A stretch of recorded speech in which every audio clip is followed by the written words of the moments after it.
qui, di aver accettato il nostro invito e buonasera, benvenuti a Domus Art. Questa che è la prima di due serate,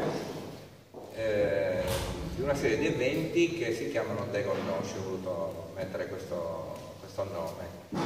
A dire la verità, questo progetto è partito a Vantieri con le scuole alcune classi dell'istituto Ermanno Cortis di Quartuccio, alcune persone, cioè alcuni bambini ci hanno anche omaggiato con dei disegni che vedete alle vostre spalle. Abbiamo inaugurato appena le mostre, il ballo in Sardegna, i figurini Galanias, i figurini di Matteo Azzeni. E il convegno di oggi invece ha come tema alcuni aspetti della nostra tradizione popolare che dobbiamo conoscere in quanto tali, appunto De Connosci.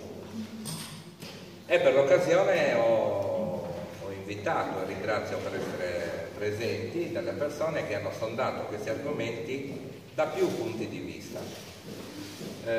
Prima di procedere però voglio passare il microfono a Elisabetta, l'assessore alla cultura del comune di Quartuccio, che ancora una volta ringrazio perché ha davvero creduto nel mio progetto e, insomma, speriamo di ripagarla in termini di cultura, insomma, per gli sforzi che ha fatto. Grazie mille. Adesso mi trovo in difficoltà perché ho già parlato e mi ripeto. No, io confermo, prima sono andata in giro ad ascoltare, ci hanno anche messo in crisi qualcuno, vero? Sicuramente. No, assolutamente.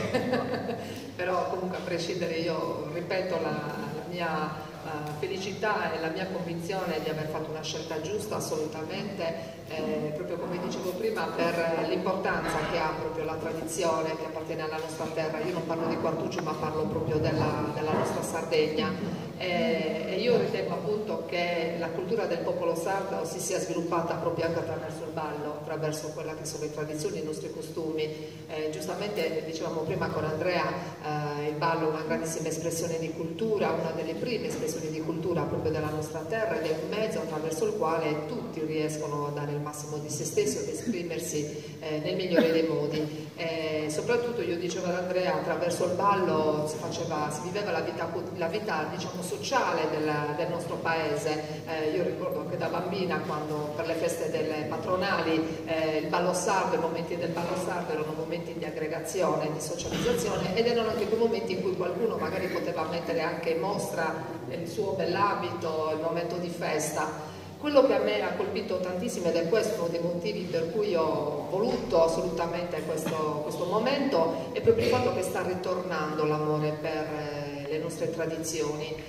Io, come ho detto prima, non ho una grande cultura in tal senso, l'ho sempre vissuta più come spettatrice, più che altro perché mi colpivano i colori e il folklore proprio del ballo sardo, però non ho mai approfondito questo aspetto e chiacchierando con Andrea sono entrata in crisi effettivamente, perché per me il ballo sardo era tutto, non mi sono mai posta il problema su una differenza, e poi invece si va a scoprire che c'è una storia ben definita e che le influenze anche della cultura successiva hanno dato delle sfaccettature che non sono pure, usiamo questo termine, mi lancio, e che quindi è giusto che noi conosciamo nei vari aspetti. Questa sarà un'occasione appunto per conoscere queste sfaccettature che a me mancano. Grazie ancora di tutto.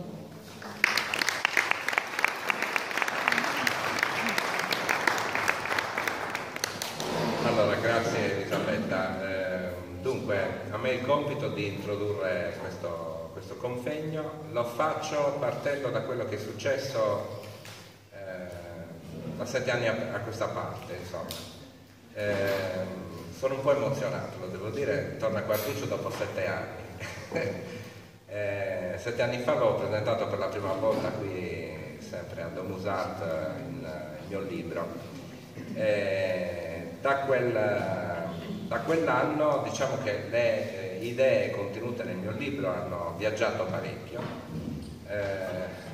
in qualche maniera hanno scosso un po' l'ambiente dei gruppi folk, e sono andate anche ad aggiungersi a una diffusa voglia di cambiare questo ambiente, no?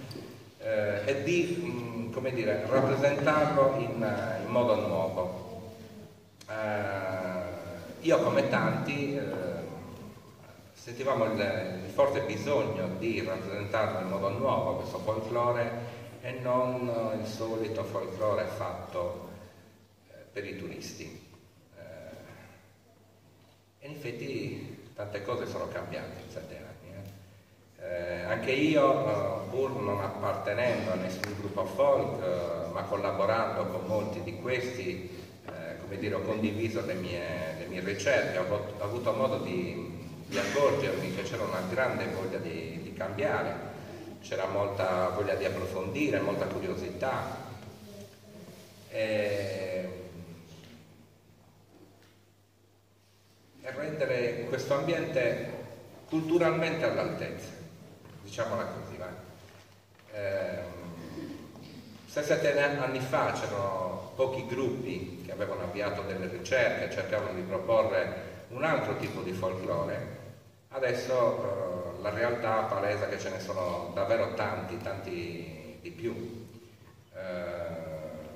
Anzi, io, come gli stessi gruppi che hanno fatto da apripista questo processo di consapevolezza, sono stati proprio questi gruppi che sono andati incontro ad altri gruppi che hanno appunto palesato l'idea di approfondire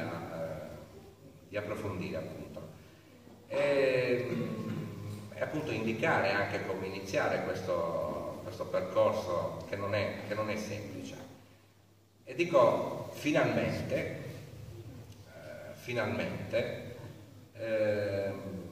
la cultura viene intesa come motore di crescita, un vero e proprio motore di crescita.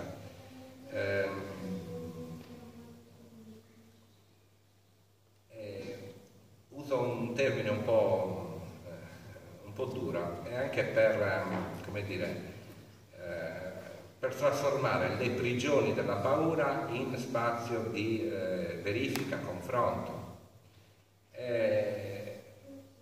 Dico prigioni della paura perché l'ambiente di una decina d'anni fa era troppo omologante, correva su binari preorganizzato, era troppo legato a schemi fissi, dal quale veniva difficile uscire fuori dal coro.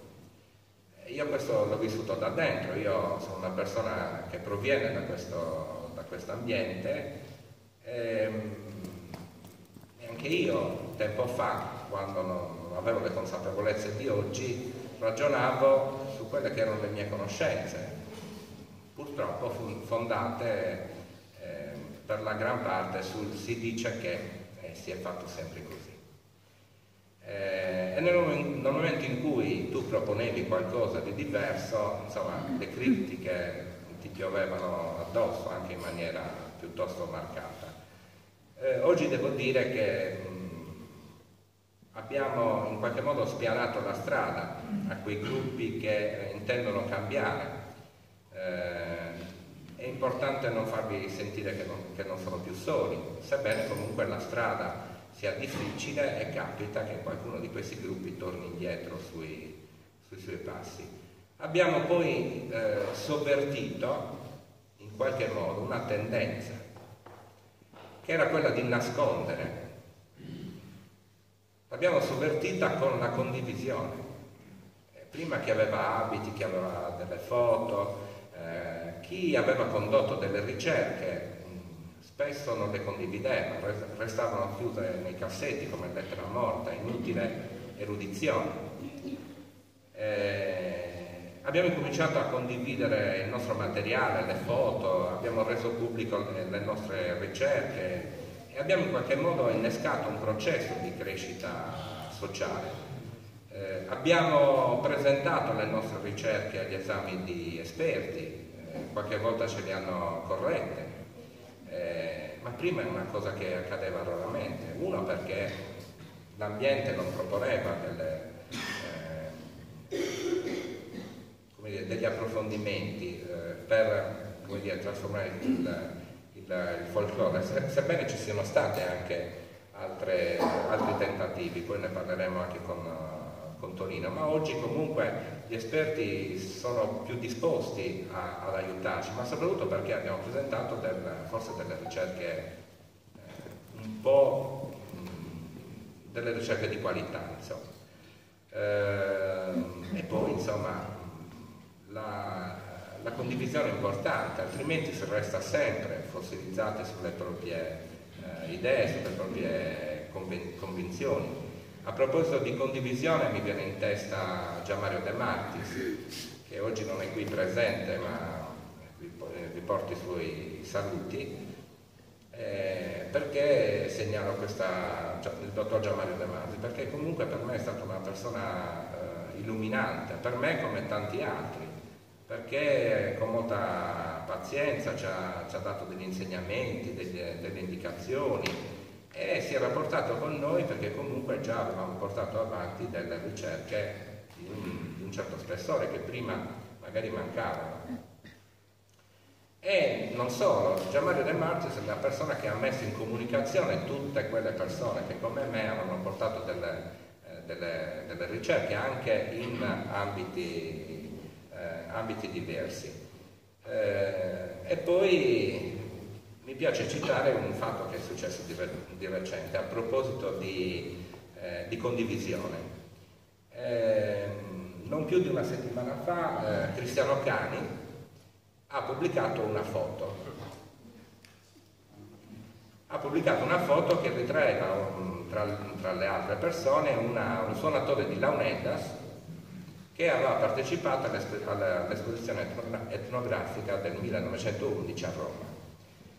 E questa figura era importante perché Tonino Leoni in un suo commento ha segnalato che questo suonatore di Launeddas, Francesco Piga di Serramanna, era importante perché per la prima volta le nostre Launeddas erano entrate in contatto con la comunità scientifica e vedendo queste Launeddas, la particolarità di come si suona, no? Insomma, avevano fatto delle domande, un'intervista a questo signore. Subito si sono attivati gli amici di Serramanna, che io conosco benissimo, si sono attivati per portare avanti altre ricerche, sicuramente che le porteranno a termine e a loro volta condivideranno con noi le nostre ricerche. E perché dico che è importante la condivisione? Perché per lo studio delle tradizioni popolari sono necessarie la conoscenza di materie diverse. Ne cito qualcuna: la storia sarda, la storia del commercio dei tessuti all'interno del Mediterraneo, l'arte pittorica, i tagli sartoriali che via via si sono modificati, la geografia storica, le lingue straniere, il greco, il latino. Sono tutte conoscenze che una sola persona non può avere. Quindi la possibilità di condividere, di lavorare in condizioni di interdisciplinarietà consente di avere visioni d'insieme di questi argomenti migliori.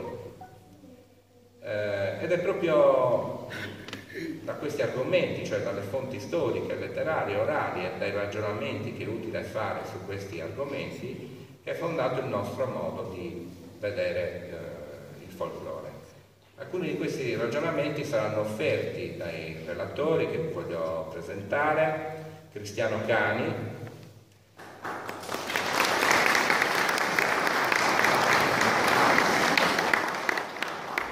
Marta Moi, Ignazio Sanna Francella e Tonino Leoni.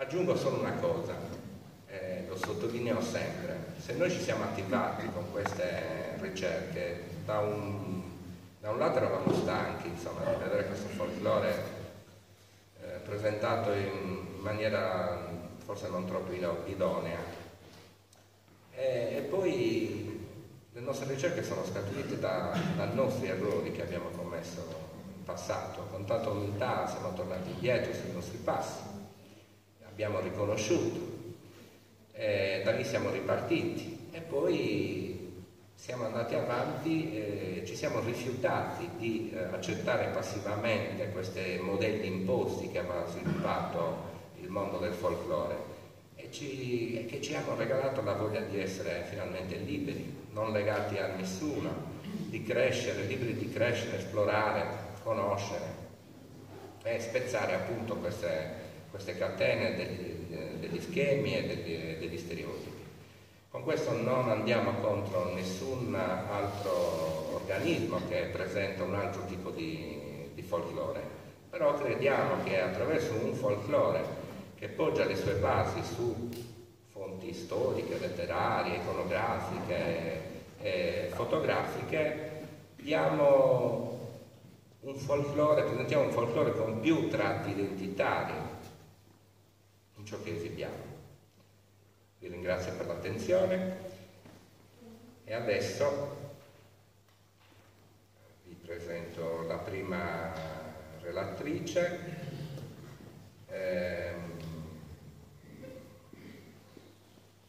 che è Marta Moi.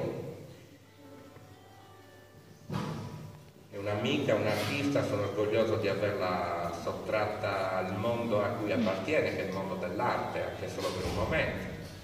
Marta Moi è di Busacchi, si è laureata nel 2008 alle Belle Arti di Sassari, dove ha maturato il proprio stile pittorico, osservando in particolar modo i pittori caravaggisti.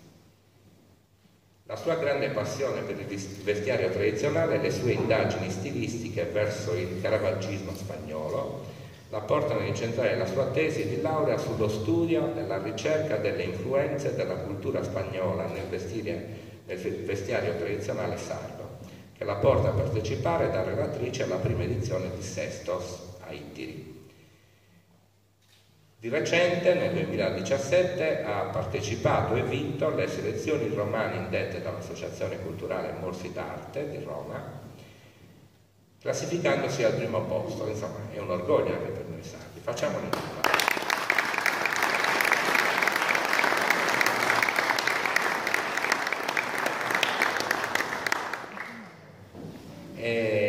Vincendo questo premio ha potuto partecipare a una manifestazione d'arte molto ambita, che è la 12ª edizione della Biennale di Roma, con l'opera che avete qui davanti e che, come dire, per rendere omaggio a Marta e nella speranza che vi faccia piacere appunto assimilare altre informazioni, vi leggo. La grande tela cucita su una rudimentale cornice di legno intende rimandare al tema del memento mori, ricordati che devi morire. Il termine, motto dei monaci cistercensi del XVII secolo, trae le proprie origini dall'usanza dei generali dell'antica Roma che, al rientro da una vittoriosa impresa militare, sfilavano tra le acclamazioni del popolo con un consigliere alle loro spalle, i quali venivano incaricati di ripetergli costantemente la frase respice poste homine te memento. Non cedere alla superbia, guarda dietro a te, ricordati che sei un uomo. Vai avanti, Cristiano. Andiamo anche al significato.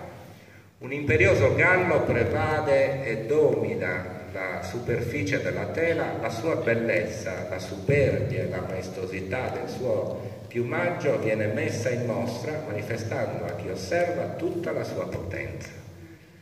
Lo sguardo del volatile volge lontano dai suoi piedi, dove trovano spazio un teschio umano e delle gioie di perle. Non lo leggo più. Pensili moniti sul rudere di ciò che rimane di una lussuosa automobile è l'emblema della vita dei comuni mortali che nei verdi giorni della giovinezza e del potere non medita sull'inesorabile oscillare della traiettoria dell'esistenza. Scusate la lettura, insomma. L'opera, come una pala d'altare, ha una duplice lettura: il gallo, che dalle tenebre annuncia la nascita del nuovo giorno, e da secoli l'antropoformismo Cristo, che riemerge dalle tenebre per annunciare il regno dei cieli. Lo sfondo oro, reminiscenza bizantina, esalta la matrice divina del soggetto che trionfa sulla morte in tutto il suo splendore. Grazie Marta.